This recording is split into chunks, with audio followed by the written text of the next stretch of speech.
Hello and welcome to Reporters, the France 24 investigative news magazine. Today, a classic case of conflict between heritage and livelihood in an extraordinary setting. We're talking about the mouth of the Danube River. There in the Delta, some 4,000 wild horses live.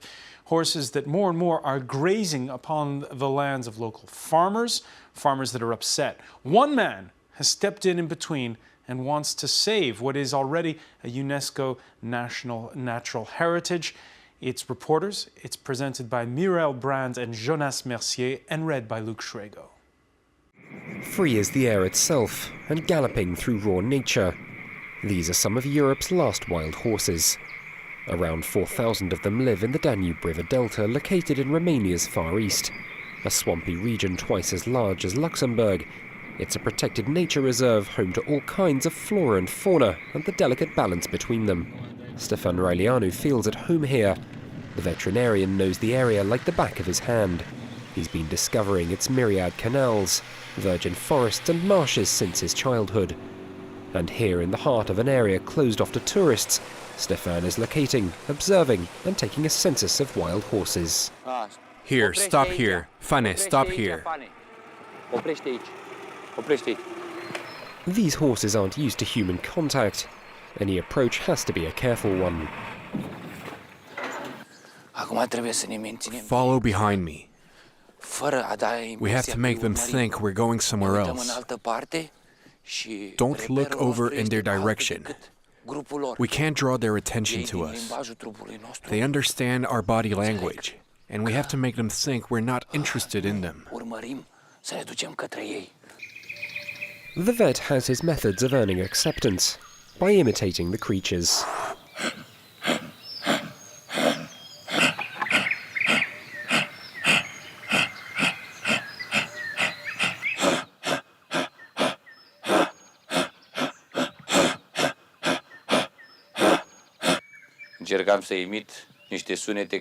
I try to copy the kind of sounds they make during their mating rituals.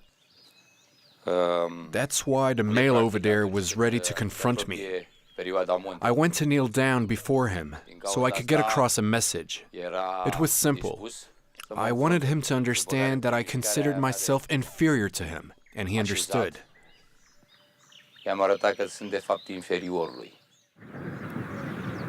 Romania didn't always have horses running free. They're the result of recent history. 20 years ago, under the reign of dictator Nicolae Ceausescu, rural inhabitants were unable to feed their animals. Abandoned in the Danube Delta, they multiplied first by hundreds, then thousands, and rediscovered their wild side.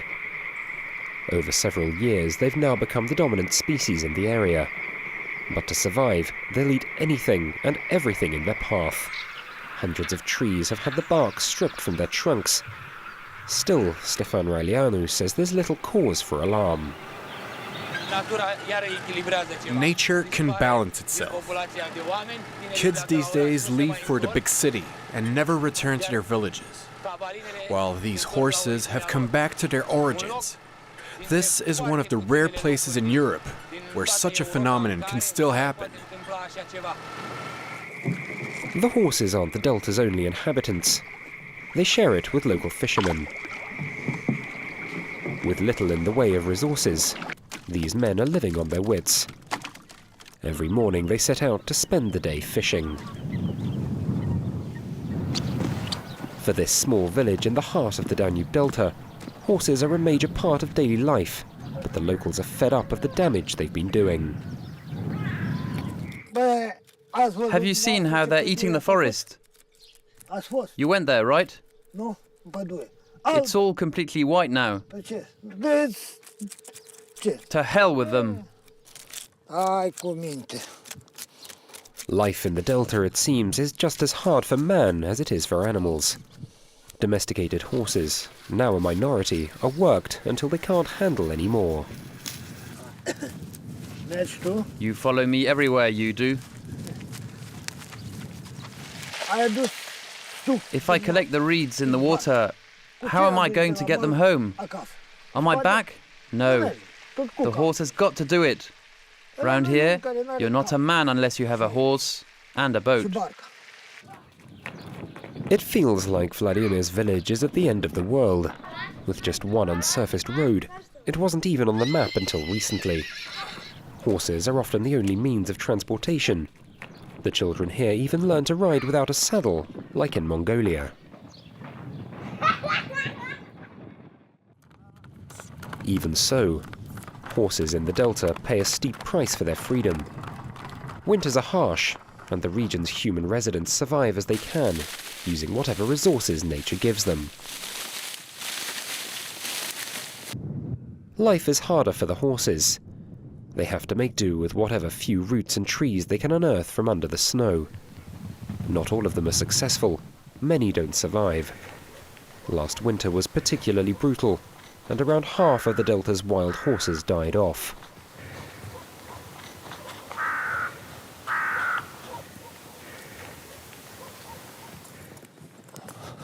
Stefan Răileanu says it's not uncommon to find their remains.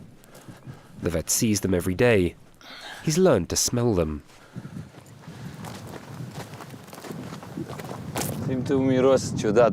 I can smell a strange odor. It's the smell of death. We have the wind coming towards us, and there must be a dead horse somewhere around here. And there he is.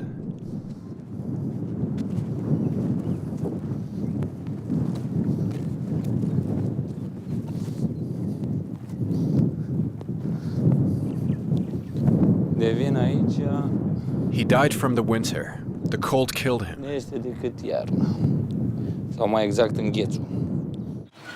fact, the creatures are resistant to the region's bitter cold. It's usually a lack of food that proves to be fatal. Village elders are Stefan's main source of information. Let's go have a look.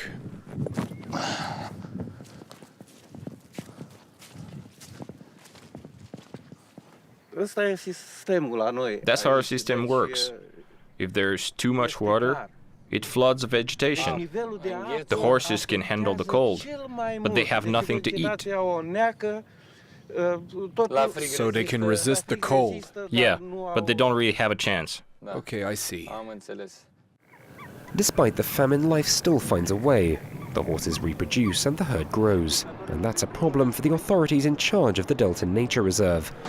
They believe the situation's starting to look precarious, and some have even floated the idea of a cull. As soon as these horses manage to establish themselves somewhere, they leave the terrain in a pitiful state. It's like a football pitch where there's been two matches, one after the other in the rain. They're merciless. Areas of plant life are disappearing after taking 50 years to develop. Stefan Răileanu, however, says such claims are baseless. Instead, he says the wild delta horses should be protected. The vet's created a special centre for horses in the suburbs of a town bordering the river Delta. He wants to raise the animal's profile with the region's inhabitants, a way of raising support in his struggle to protect the creatures he loves. For me, really, horses are like a religion. How would you say? You've got it in your bones. You're born and you die with it. My life would be very sad and bitter if I wasn't able to look after these horses. Stefan travels the length and breadth of the delta. He makes his commute on a hydrofoil. For him, it's a lab under an open sky, a place for him to carry out his research into wild horses. But the Danube Delta is still a unique nature reserve, an area 5,500 kilometers square that regularly sees hosts of birds migrating from Africa and Asia. Man is kept out and prevented from interfering. Gaining access is taking a special glimpse into the kind of nature-rich region otherwise little seen elsewhere. However, with no one handling these horses anymore, they could be on the point of becoming more than just a nuisance. So far, Bucharest has been looking for a solution that'll satisfy both the animal supporters and defenders of the local flora.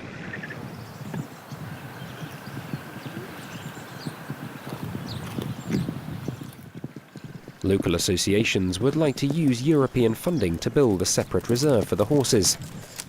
Not everyone's convinced.